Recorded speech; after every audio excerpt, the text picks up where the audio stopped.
Welcome to the InforMaven AI Update, a podcast for higher education administrators to discuss the practical use of AI and intelligent agents.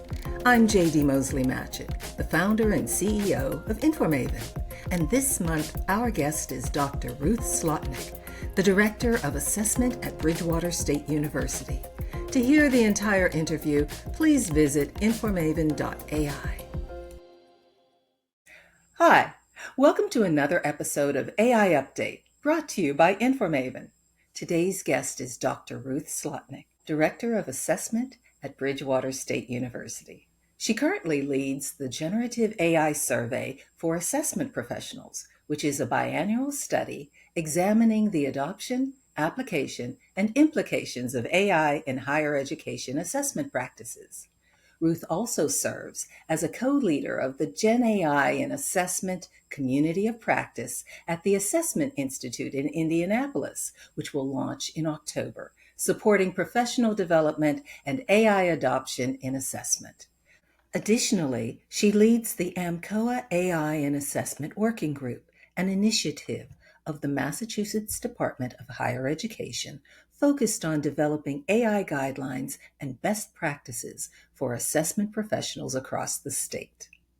Dr. Slotnick earned her PhD in Higher Education Administration from the University of South Florida, specializing in adult education, and she holds a master's in art education from Penn State, integrating creativity into her approach to assessment. Her current research continues to explore how AI intersects with assessment, equity, and institutional effectiveness, ensuring higher education assessment professionals are prepared to navigate future changes. Welcome to the podcast, Ruth. It's great to be here. Thanks for having me. Now, you've been researching assessment for years. How has it changed in higher education over the past decade? Oh, that's a great question. I think the recent study I did with Mark Nicholas in 2024, where we compared our portrait to 2014, interestingly enough, we haven't changed all that much. To some degree, we're relatively the same. We have a little more diversity. We're primarily white. We're primarily from social sciences. And our route in is through higher education administration. We have a little coming in from teaching, and those who are kind of freshly minted assessment practitioners, researchers from an institution like JMU will come in naturally to the role. But essentially the field still draws from kind of a multi-route entry into the field. I do think that we have expanded into student affairs assessment, and that's been a wonderful contribution to our field. If we kind of dial back about 15 years ago, student affairs was sort of a low level conversation in the research or topics. It would kind of come up to some degree in terms of working with students through student life or student governance. And now I think we have more of a structure, an interest, a body of research. If you look at the work that Gavin Henning is doing, in part some with Joe Levy, C.G. Heiser, these are all really powerful research-driven individuals who have added the student affairs piece to our field. That's great. Wow, you've had quite a journey, but now you're investigating how to effectively incorporate AI into higher education assessment. But with the technology advancing so quickly, what are some of the biggest roadblocks that higher education institutions face when they're trying to integrate AI into assessment work? And what would you say are some practical ways to move forward? Yeah, that's I kind of call that the $1 million question right now. I have a lot to say here, so kind of stick with me as I kind of work through it in my own head. But the first thing that I want to clarify is I'm an assessment expert. I'm not an AI expert by any means. And so that's really important as as we talk about it today. I've been experimenting with generative AI really since November of 2022. When it first came out, I was all in it to win it. I was like in there trying to, really experiment in the space. But one of the biggest barriers, and it may surprise you, are assessment professionals themselves. We are the barrier. And so how do I know this? We had 264 assessment professionals respond to that survey, in which we build in some Gen AI questions. And the results kind of might surprise you that uh, I would say about half of the assessment professionals indicated that generative AI will have a moderate to major impact, yet only 30% were using it. That was one finding. But what was even more surprising is that some of those not using generative AI still felt prepared for its impact. It's kind of like, I know the hurricane's coming, but I'm not yet doing the hurricane preparedness. And anyone who's been through a hurricane, you got to get that, that emergency bag ready, that distilled water ready, your boarding materials ready. And so what the data was telling me is that the assessment professionals knew it was coming, not prepared, and yet felt prepared.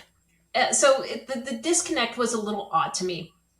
And one person noted that they were just going to wait until the AI thing got itself figured out, and then they would get their hands in. Another person said they were just completely fatigued from COVID-19, that they couldn't even handle one more thing, right? Because this was November of 2022 coming in. The survey was 2024, by the way. And so 2 years later, someone's still feeling overwhelmed because of COVID. So these are some real barriers. And so this kind of resistance may not only be about caution in terms of using it. It might be about an uncertainty regarding professional identity. It could be about purpose.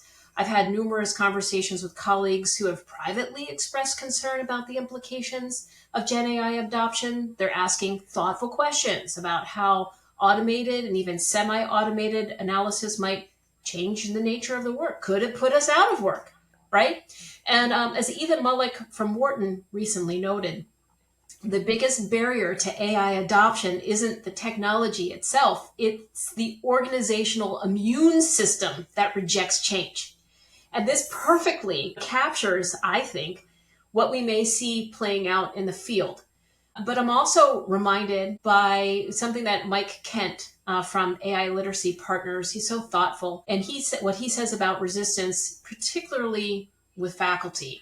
He frames this resistance thoughtfully by describing the 5 stages of grief around generative AI and providing this analogy of who moved the cheese, right? In other words, we didn't want the cheese moved, right? Without consultation. And here we are, suddenly it's in our lap. And, the Gen AI sort of took us all by surprise and we were not ready. So to probe deeper on the barriers and also the opportunities, because whenever you talk about barriers, you also have the opportunities on the other side of it. And there's this other national survey that you very nicely mentioned in the beginning. I'm doing with Joanna Boeing, she's from Bridgewater State University as well, and Bobby Joe Grillo-Pinelli from Walden University. We have 225 assessment professionals that have already responded to the survey. So we have some early data. And we're looking at barriers, right? And one that's kind of standing out for us is those who have been in the field from 11 to 15 years are the ones who are perhaps most concerned or resistant about AI adoption. And this again is a form of caution that may ultimately limit innovation or even just understanding our use. We just don't know yet. And this is why this survey work is really important. The field of assessment with Gen AI added in is evolving, with or without us. The question is whether we'll lead the change or we'll resist it. And it begs the question, why are we so slow to adopt? And of those adopting, what are they doing with Gen AI so we can learn from them? And so the survey will help us understand what's happening in our field. So the first look will sort of close at the end of March, and then we'll do another look in August. So it's kind of a pulse survey. And because this field is moving so quickly, Gen AI and how it's intersecting, we kind of have to do a regular check-in as opposed to, let's do the survey every 10 years. That's just not going to work right now. I also want to take a moment and say, however, I'm particularly concerned about the ethical implications of Gen AI that many assessment professionals are rightly, voicing issues about data privacy, intellectual property rights, the potential for bias is legitimate, all legitimate, and also I'm closely following the research on concern about cognitive offloading, the concern that relying too heavily on just push the button might actually, have an effect on our analytic skills. Additionally, the environmental impact is very serious. I grew up in Lancaster, Pennsylvania. They just booted up, 3 Mile Island again to fuel the AI, need. It's concerning to me. I was there when, we had a little bit of a leak downstream. Yeah, it's a long time ago, but still, the environmental impacts are something that we don't always talk about. And then also, we have low wage workers in developing countries who are doing the training data testing. And this also raises serious questions about broader implications. And even the way I'm talking to you right now is a type of fluency that we all need to kind of work for, and we need to be able to interact and talk with each other. This is just kind of modeling kind of the shape and understanding of what this thing is and how we use it. So any opportunity to build fluency in terms of integration and use is breaking down a barrier in terms of like just how we even talk about it. So, these are some, in terms of barriers, I've got much to say, but the other thing I wanted to really bring to the conversation is a study that I did with Natasha Jankowski in 2015. And this is rolling back to 10 years ago. And Natasha and I really pursued this question of like, what do we do and how do we do it? And like, what are our skill sets? Like, has anyone really even just mapped that out in our field? And 10 years ago when I had darker hair and, a little bit younger, we identified these major roles. The first one is the assessment method expert. The second one is the narrator translator. The third is the facilitator guide. The fourth is the political navigator. And the fifth is the visionary believer. So if you think about that in the AI space, what is our role institutionally in bringing in this new tool to our toolbox and how we use it, not only for our administrative practices, but when we go out to the field and we're interacting with faculty, we have to first say, is this space a good space to even bring up the conversation of generative AI? It kind of reckons, goes back to like when we would come in as assessment professionals, is this space a good space to talk about assessment? Is it going to be a lion's den? How do I need to operate in the space? So you're using your political navigator in that space, but you have to come in with your own assessment expertise in terms of perhaps a disciplinary conversation of Gen AI integration. Perhaps it's just looking at application on how to use AI for assessment reporting assistance. So, you can use some of these roles to help you break down perhaps your own internal barriers. If I say assessment practitioners themselves are a barrier, we have to begin to start seeing Gen AI not as a replacement of our expertise, but as a way to augment the skills that we already have. It amplifies how we could potentially work in our institutions and navigate these complex institutional challenges we're facing right now. But we still have to see where we need to prepare for the incoming students and we need to prepare for the outgoing students. And generative AI is on the bookends right now. So, tackling the barriers is a kind of a one-by-one effort by that assessment practitioner, and it starts with oneself. So true. Excellent synopsis. Thank you so much for that. Sure. Okay, so let's move on to the second question. Can you offer some key factors that higher education institutions should consider when determining their readiness for AI and assessment, and how can they move forward strategically?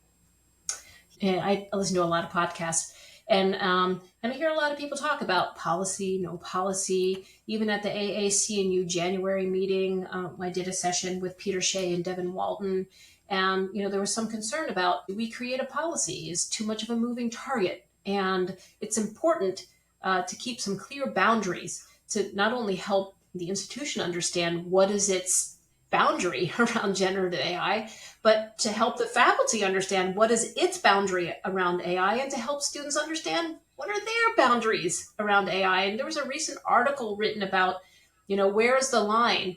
This is literally the title of the paper. Where is the line? It's a blurred line. It's an absurd line, right? So, we got to have some lines. So generative AI isn't just being ready for the technology. It's about culture. It's about mission. It's about governance structure. It's about strategic alignment to those things, like, the structure, the mission.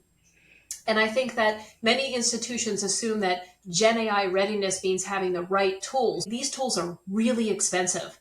That's a huge barrier. So my observation is that many universities are generally interested in innovation, but they're struggling with how to operationalize it effectively. I don't have a clear answer on just how to get started, but I do think that as Peter Shea says, and he observed in a study on institutional Gen AI readiness, he said the gap between expressed enthusiasm for Gen AI and actual implementation reveals deep structural resistance to change in higher education. And I think this is particularly an important point when it comes to unionized environments.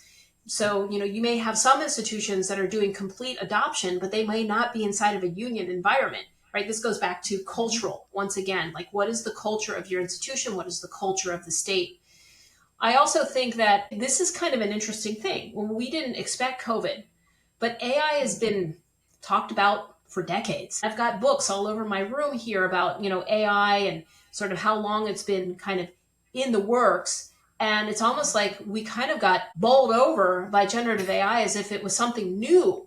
And I just wonder, were our heads in the sand? Why didn't we know about it? Why weren't we tuned into it? But here it is.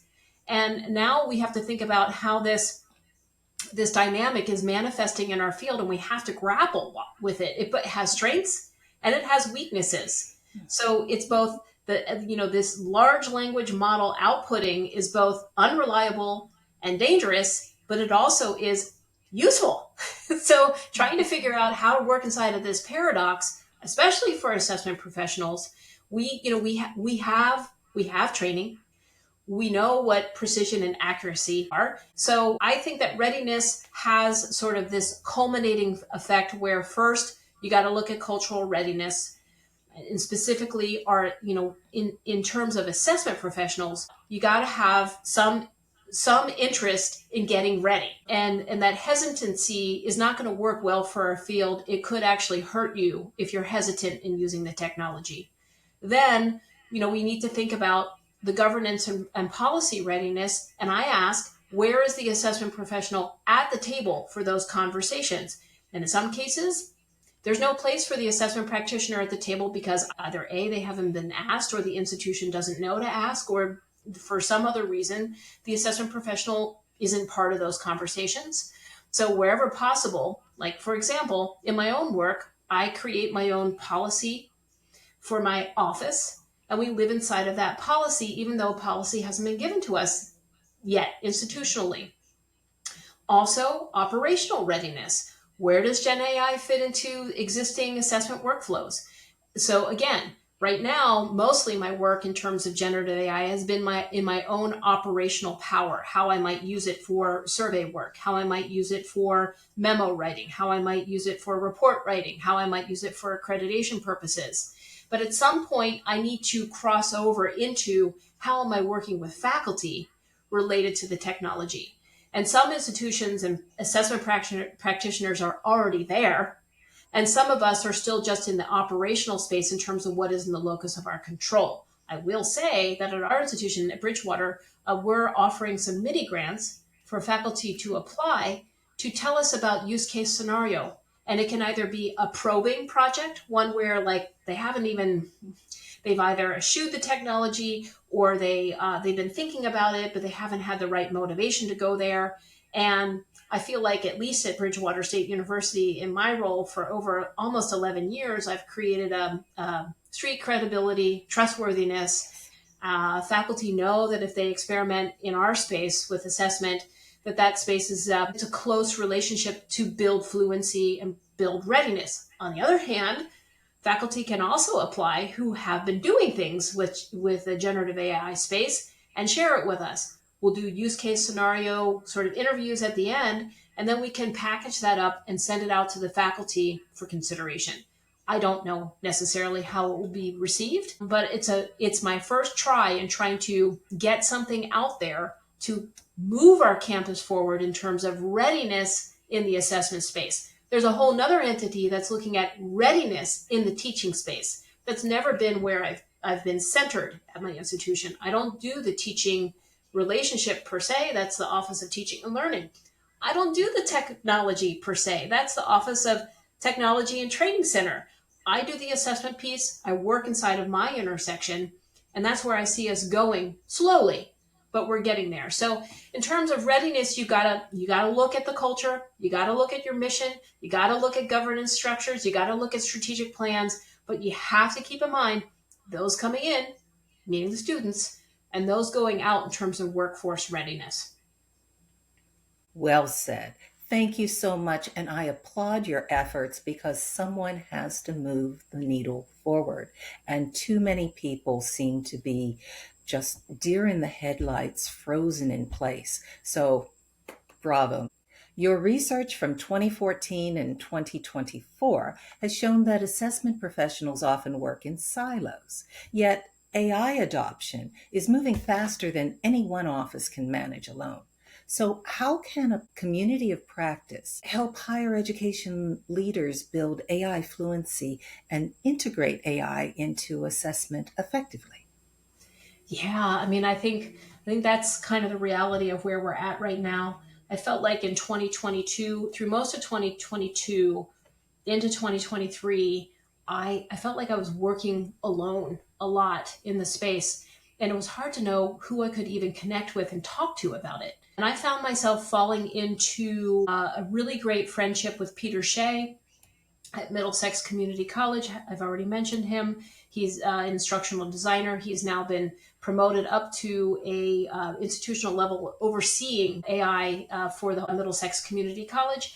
And Devin Walton, who is an assistant professor of computer science at Northern Essex Community College. And I sort of naturally floated into a relationship that Peter and Devin had already built, and they were kind of road showing for the state at our state level conferences. Look, here's how you can use AI, and here are the friction points, and here's how we can think about integrating AI to relieve some of those friction points for faculty and even in our own work. And luckily for me, Peter and Devin took me in, and we kind of became the collaboration we wanted from our own institutions, right? Devin was my computer scientist faculty, and Peter was my instructional designer partner, and I am the assessment person. And so we started collaborating. That was my first home for collaboration, where I could say, yeah, I wrote this whole thing with ChatGPT, right? I changed very little. What do you think? And I wasn't willing to put that out there elsewhere, but I was willing to share it with others. And I think that vulnerability and that space was very important to me early on because I didn't have it with others. And then it sort of slowly, little by little, I think the field started to admit to itself that it's using it and talking with each other that it's, how we're using it.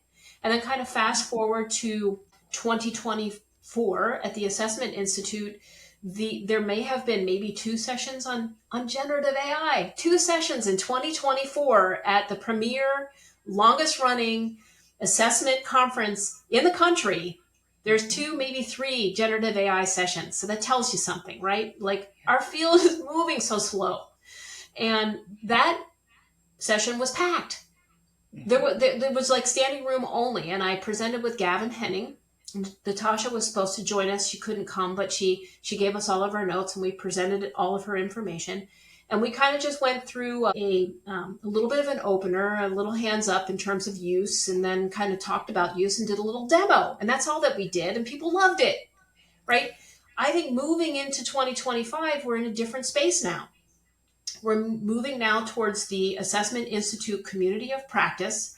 And that will be co-led by the wonderful John Hathcoth at JMU and Will Miller from Embry-Riddle Aeronautic University. And together, we will build a rather large community of practice. We have, I believe, over 125 individuals who have expressed interest in the community of practice. So when I tell you we have 226 respondents to our survey, and half are saying they want a community of practice, and I ask, why is that? Because we have no training institutes, because we have no guidelines, because we have no books on this, because we have very little literature on it. I wrote a paper on it, and it was published in 2024 on how do you use AI for qualitative work as an office of one, maybe two, and in what ways can we test it to see how well it works? And you know what? It worked really well. It worked really well as a third research partner. But always the humans in the loop, and we're testing it. But we miss stuff in the thematic analysis that it picked up. So it has strengths, it has weaknesses. So also the Java jams that ran for a year last year. We kicked it off in 2024, ran for almost a year. We took some time off in the summer because it was an unhosted community of volunteers. And we asked, who wants to come forward and share with the field? How are you using it in assessment? And that's how I got very connected to David DeSabatito, Josephine Rodriguez, Will Miller, of course, Converse Wilcom at Drexel University, Devin, Peter, Joanna presented on cautions. Like we're building the field together. But those sessions were really well attended, and we were just running an unhosted community. And we sprinted right out of the gate with sort of a lot of conversation. And then we noticed that the field was shifting to more, we don't want just the conversation. We want like a 45-minute walkthrough of how are you using this thing? And that kind of brought us into the current moment where we need to move from these quick sprints to a deeper training where we run it for each other. AAC&U had I believe, an institute, and it was for faculty, right? And Ailey is doing some really great webinars. And Nian, for example, right down our Massachusetts group outside of AMCOA is doing, some sort of presentations or panel presentations, but we need more than that as a field. So this community of practice is where we need to be because this fire hose is coming fast at us. And we need a way to be able to really find a way to be down in the weeds of the technology, admit what we don't know, bring in the experts that have, and when I say experts, none of us are experts in AI here. We may actually have to bring in an academic integrity expert. We may actually have to bring in an ethical training on, how are we using it? What are the ethics? What are the sustainability outcomes? How, when we're interacting with the technology, what does that mean for us, for the world, for our environment? So we have to be the training we need because it is not out there. You can get some, Google training. You can get some Microsoft pilot training. You can go on LinkedIn and get all sorts of training, but it's not built for the managers, directors, leaders, practitioners. We have to build it for us, and no one's going to do it for us. And that's why this community of practice through the Assessment Institute is its own unique, very much needed next step. And we have to wait until 2025 to get there, right? We have to wait for the kickoff. So we're starting to build the structure of what it's going to look like. And I think it sort of remains to be seen, but I think it's going to be the next thing that we need for our field. I agree wholeheartedly. Thank you so much for all of the good work that you're doing. Okay. Accreditation and institutional effectiveness efforts increasingly rely on data, and AI does have the potential to support that work. So, what ways would you suggest for institutions to integrate AI into assessment reporting while still maintaining human oversight and credibility? Well, I think it's a great question. I'm reminded of Laura Gambino's podcast, I believe on a different podcast that I listened to, Laura talk about how even the NETCHI Commission has their own sort of paid internal ChatGPT. I think we call them subscriptions now to the ChatGPT. And NETCHI is using it for really deep dives into longitudinal analysis of, I would say, thousands and thousands and thousands of pages of self-studies, right? The reality is that we don't have paid researchers at the commission, undergraduate researchers or graduate researchers who are able to really look deeply into sort of trend analysis or coding data. So in some ways, it's kind of an exciting prospect for the commissioners themselves to think about how they use these tools for kind of a deeper analysis to look at kind of trend analysis at the commission level itself. And I applaud NETCHI for already kind of experimenting kind of in an enterprise space and I'm very jealous because the enterprise space allows for a very different relationship with the technology, which I don't get because I can't afford $200 a month in the Office of Assessment. But perhaps if I worked at ASU, and our campus integrated it naturally, I'd be having a very different experience, and I'd be talking to you differently. Like Lisa Bortman, who's at Arizona State University, would be an interesting person to interview because her campus is a complete adopter, to the point where she might not be able to tell you much because of the intellectual property piece of how they're using it, right? But we need that in the field right now. When it relates to the accreditation pieces and components, the human is always the final judge. Jessica Parker calls it the human sandwich, right? The buns are the human, and the middle could be the generative AI inputs that you're doing and outputs. But at the top and the bottom, the human is always there for the input and the output. So when we think about the accreditation pieces, and I believe that you've had the wonderful Glenn Phillips on your podcast, and Glenn has probably already talked about, it is actually possible to think about how to use generative AI to measure against a set of standards. And I don't see that as a barrier. And I think Chia just recently put out a statement that, it's not their guidelines. There's no policy directives that I don't think is coming down from any of the institutional commissions themselves or even Chia, just guidelines. But, the human stays in the loop. However, if you could take a piece of writing that your institution has put together and you can say, now you feed it in and you say, where have I missed addressing a standard? Give me the strengths and weaknesses on this particular narrative of what I'm missing, and or am I addressing more description, or am I actually providing an evidence-based narrative? And it's pretty good at giving reflection and feedback. And you can even further now with deep research, for example, in ChatGPT, you can ask it to do comparative analysis. So I think that we can work the tools to our advantage, but still at the end of the day, it doesn't know our institutional data. It doesn't know evidence-based stories. It doesn't have the actual day-to-day interaction from the dean level to the department level to the way that the Office of Assessment may collect or aggregate or tell stories. So it's not going to replace the assessment professional and or even a writing team's work. However, it can serve as a really powerful copy editor. Copy editors are expensive.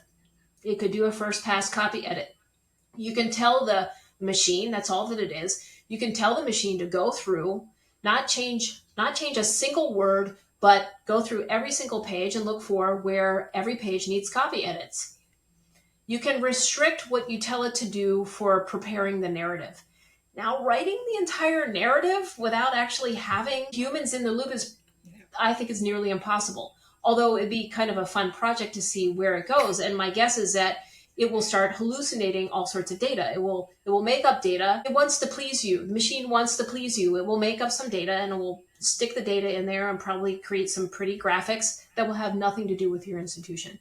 So all that to say is that I think that it could have a role as a tool in the work that we do on our campuses and the contributions the assessment person might have in any sort of accreditation writing components. Now, we all have perfect 2020 hindsight. So if you could go back to 2022 and give advice to yourself at the beginning of your AI journey, what would you say? And what do you wish you had known? Yeah, it's like such an interesting question because I think I tell myself three things. Start experimenting more and sooner. Although I'd say I was pretty prolific. I mean, I put myself out there on LinkedIn. I connected with some of the brightest minds and voices. I scanned the headlines. I followed the stock market. I tested frontier models. I watched the latest updates. As they progressed, I followed the drama on OpenAI, on X. I read articles in the New York Times. I read the Substacks, the blogs of Lance Eaton, Donald Clark, Peter Shea. I listened to webinars, both in higher education and in business and outside of business in the health sector. And I also listened to lots of podcasts, including a podcast that brought on students, both grad and undergrad, to share their experiences, which was really eye-opening, including one graduate student said she's concerned that people will start talking like the bots themselves, like, I'm going to do a deep dive or kind of words that crucial, the sort of words that the bots pumps out over and over again. Her concern was that we're going to start talking like the bots. So sometimes when I say, well, we're going to do a deep dive or a deep research, am I starting to talk like a bot?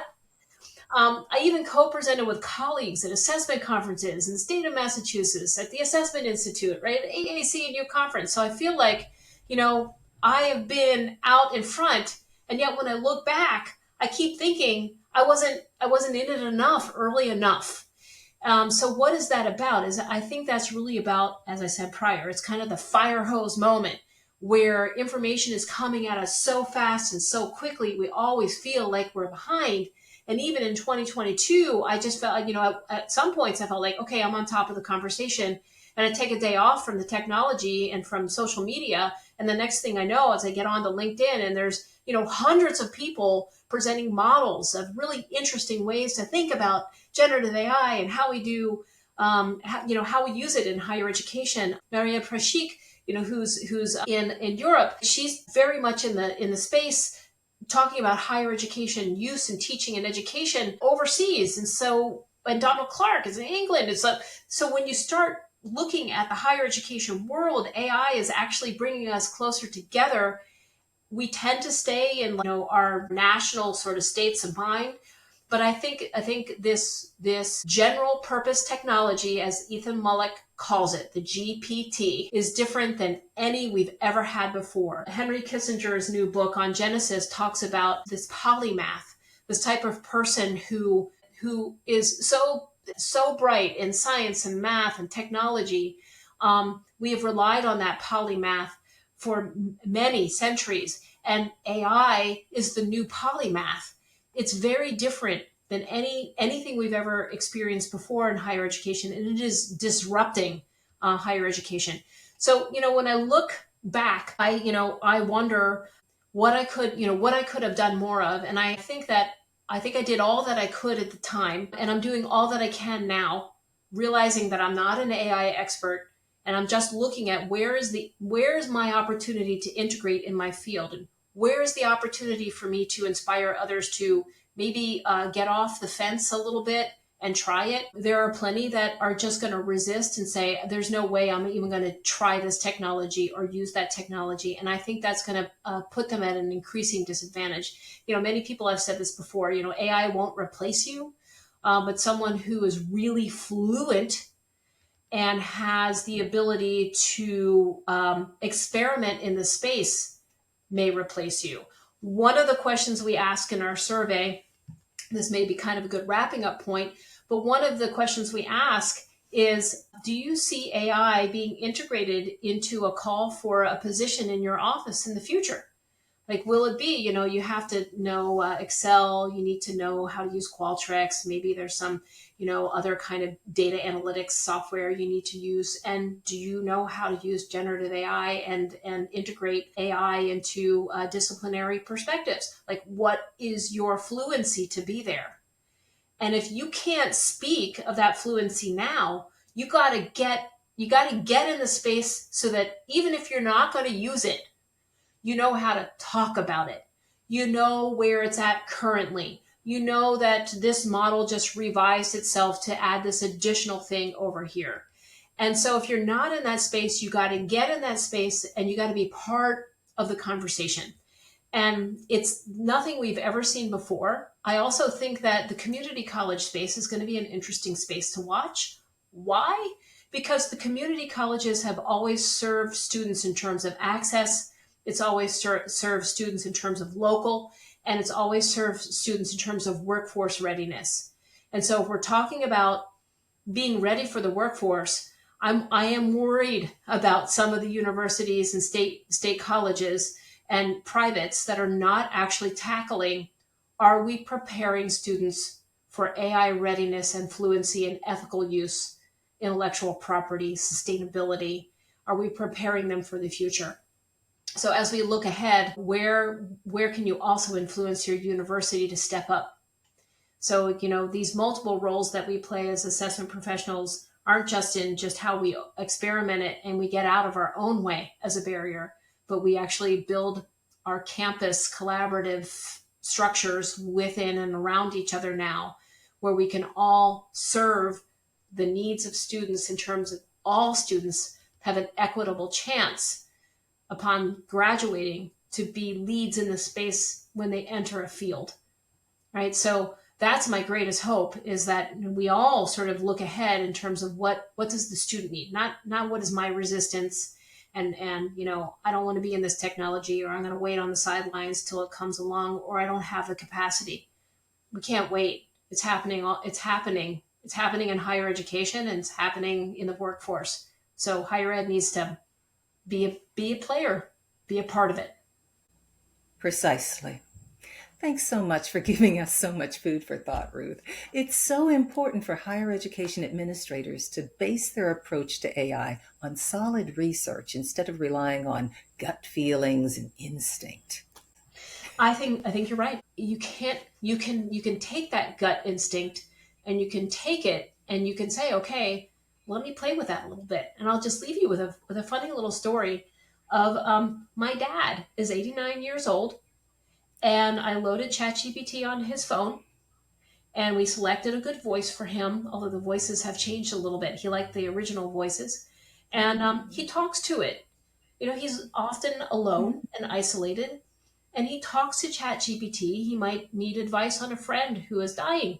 He might need some advice on kind of how to write a text message to his niece who just was selected as a valedictorian, and he didn't quite know exactly how to say it. If an 89-year-old man can tackle ChatGPT on his phone as and experiment it in his own way, you can do it too.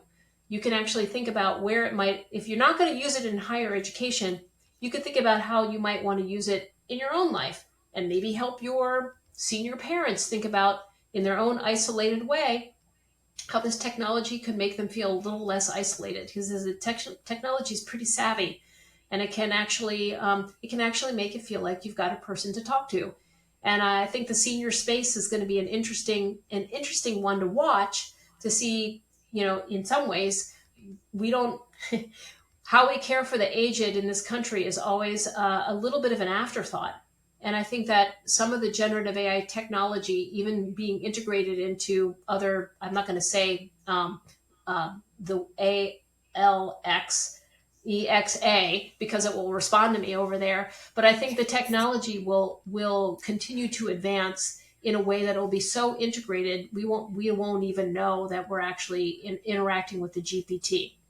So the agents are coming. They're coming to our to our desktops. We'll be able to help them help us in all sorts of ways in our personal lives.